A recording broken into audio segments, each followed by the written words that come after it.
أسعد الله مساكم بكل خير، وأهلا ومرحبا بكم متابعينا الكرام هنا في الدوحة في استاد لوسيل. نهائي كأس العالم قطر 2022 بين المنتخب الأرجنتيني ونظيره الفرنسي.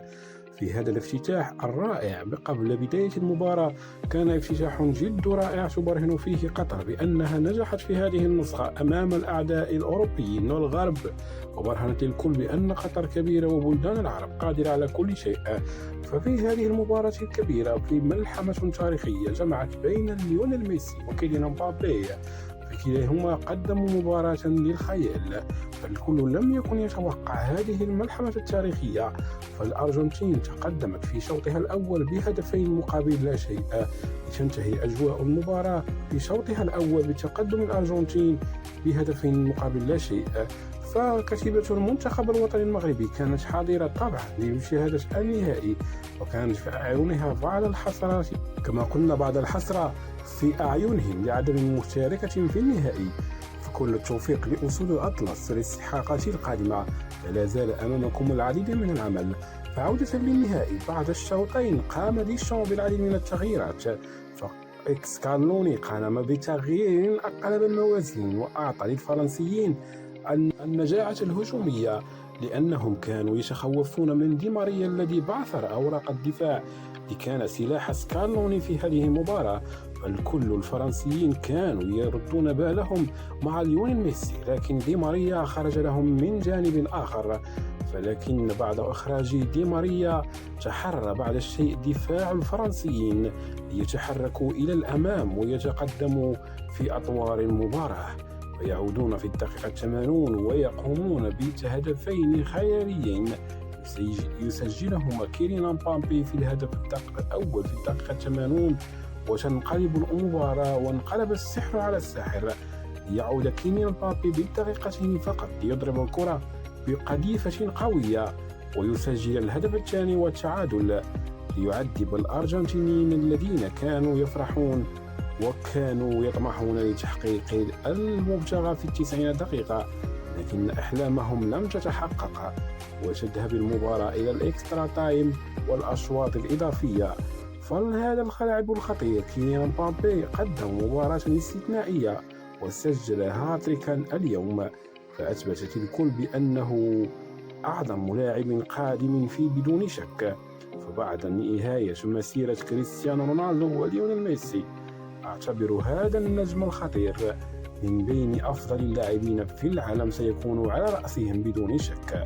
فالفرنسيين مشاهدينا الكرام عادوا وقدموا مباراة رائعة في العشر دقائق الأخيرة فقط، فاستفاقت وقلبت الموازين وتعيد المباراة إلى نقطتها الصفر. نهاية 90 دقيقة وخيبة أمل لدي ماريا الذي كان يزعج دفاع الفرنسيين، فبعد خروجه بان واتضح الفرق، فلا غبار على ذلك. فذهبت المباراة إلى الإكسترا تايم كما قلنا، لكن في الجداد اشتعلت وشعلت وأحرقت بعد أن سجل اللاعب الأرجنتيني لوتارو الهدف الثالث ليبعثر أوراق الفرنسيين. لكن الفرنسيين عادوا واستفاقوا بسرعة ويسجلوا الهدف التعادل، الهدف الثالث من ركلة جزاء سجلها كيليان مبابي. كما شاهدتم مشاهدينا الكرام، ملحمة تاريخية ونهائي في التاريخ سيبقى راسخا في أعين المتابعين. فكما لاحظ الكل على أن الكل كان يتفق بالإجماع على أن الفرنسيين سيتفوقون الأرجنتين وبسهولة، لكن للأرجنتين كان رأي آخر. فبعد الإكسترا تايم وخيبة أمل ميسي الذي كان يطمح لإنهاء المباراة مبكرا، لكن الفرنسيين كان لهم رأي آخر، وتذهب الأمور إلى إكسترا تايم بعد نهايتها بعد ذلك إلى ركلات الجزاء. وكانت كذلك هي الأخرى ركلات الجزاء جد مشتعلة، كما لاحظ الكل متابعينا الكرام في ملعب استاد لوسيل مملوء عن آخره بحضور 88,966 متابع، فالكل كان محظوظا لحضور هذه الملحمة واستمتع بهذه المباراة.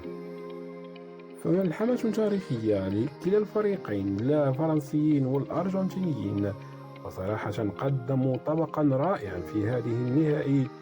الكل لم يكن يتوقع بأن المباراة ستذهب على هذا النحو، سيكون 6 أهداف في المباراة، لكن أصدقاء كيليان مبابي وليونيل ميسي يسيطرون ويحطمون الأرقام.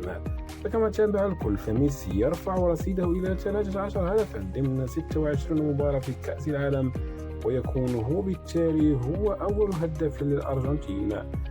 فكما لاحظ الكل على أن الأرقام تسجل وستدون في كتب التاريخ. فإلى جانب المنتخب الفرنسي والأرجنتيني والمنتخب المغربي كذلك، أول منتخب عربي وإفريقي يذهب إلى هذه النسخة في النصف النهائي، فكانت نسخة استثنائية في بلدان قطر وفي بلد المسلمين. الكل لم يكن يتوقع نجاحها على هذا النحو. وركلة الجزاء أمامكم التي سجل كيليان مبابي منها الهدف الثالث ليعطي التعادل للمنتخب الفرنسي. فإلى هنا مشاهدينا الكرام تأتي نهاية حلقة اليوم. أرجو منكم أن تضغطوا على زر اللايك والاشتراك. دمتم في رعاية الله وإلى اللقاء.